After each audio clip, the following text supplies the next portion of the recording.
समर्पण किताबें पढ़ करके समर्पण नहीं आता है।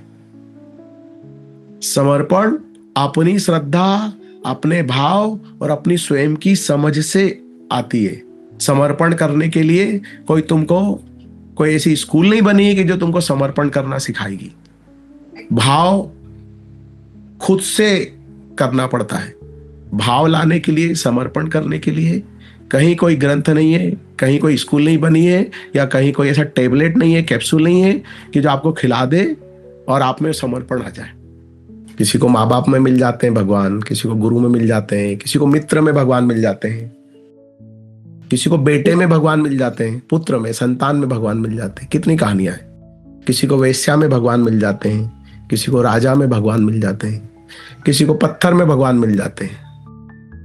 वरना तो नहीं मिलना है तो पूरे जिंदगी भटक भटक के आदमी तीरथ कर करके थक जाए तो भी भगवान नहीं मिलते। तो भगवान कैसे मिलेंगे, क्या मिलेंगे, उसका सूत्र तो कई बार बता चुका हूं मैं। तुम्हारी अपनी निष्ठा ही है, तुम्हारा अपना समर्पण ही है, वही तुम्हें जो कुछ है, जो कुछ भी तुमको दिलाता है, मिलता है, वो तुम्हारी अपनी निष्ठा, समर्पण, सोच और तुम्हारी अपनी वासनाएं, कामनाएं, इच्छाएं।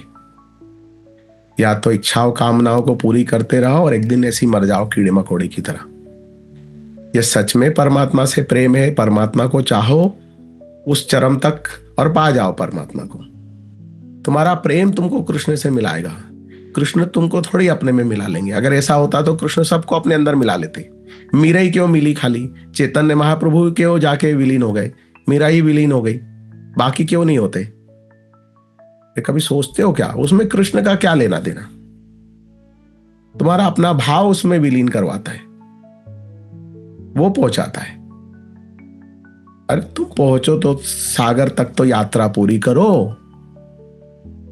यहां नदी स्टार्ट हुई नहीं और बोल रही सागर आके मुझ में मिल जाए। यात्रा तो पूरी करो अपने हिस्से की, अपने हिस्से के कदम तो चलो।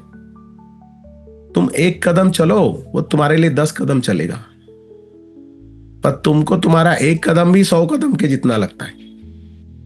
तुम चलने को राजी नहीं हो। हमको कुछ नहीं करना, हमको तो प्रेम भी नहीं करना, हमको तो समर्पण भी नहीं करना, हमको तो तुम्हारी बात भी नहीं सुनना, हमको सिर्फ झगड़ा करना है, हमको सिर्फ शिकायतें करनी है ना, हमको बस ईर्ष्या द्वेष रखनी है। तो नहीं होगा ऐसे। हमको तो सिर्फ हिसाब किताब करना है।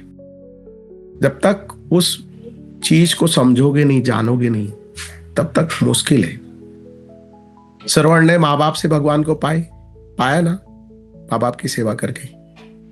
किसी ने, आरुणि ने, एकलव्य ने गुरु सेवा करके गुरु से भगवान को पाया। किसी ने पति में भगवान को पाया, सती अनुसुईया, है ऐसे कई उदाहरण। तो वो तुम्हारी निष्ठा किधर टिकती है? ऐसे नहीं आज इधर है तो 4 दिन बाद कहीं और, वो 5 दिन बाद कहीं और। कहां जहां तुम्हारी टिक जाती है एक जगह निष्ठा, बस वहां से मिल जाएगा तुमको। हरिओम। आप सभी साधकों को सादर प्रणाम। YouTube के माध्यम से पूज्य स्वामी जी के सत्संग और क्रिया योग की शिक्षाएं आप तक पहुंचाने का प्रयास हमने शुरू किया है। कृपया स्वयं सुने और दूसरों तक भी यह ज्ञान पहुंचाएं। स्वामी जी की पुस्तकें Amazon पर भी उपलब्ध हैं। इच्छुक साधक वहां से प्राप्त कर सकते हैं। निस्पृह योग क्रिया योग आपका स्वागत करता है। स्वामी जी की वाणी को अधिक से अधिक लोगों तक पहुंचाने में सहयोग करें। हरिओम।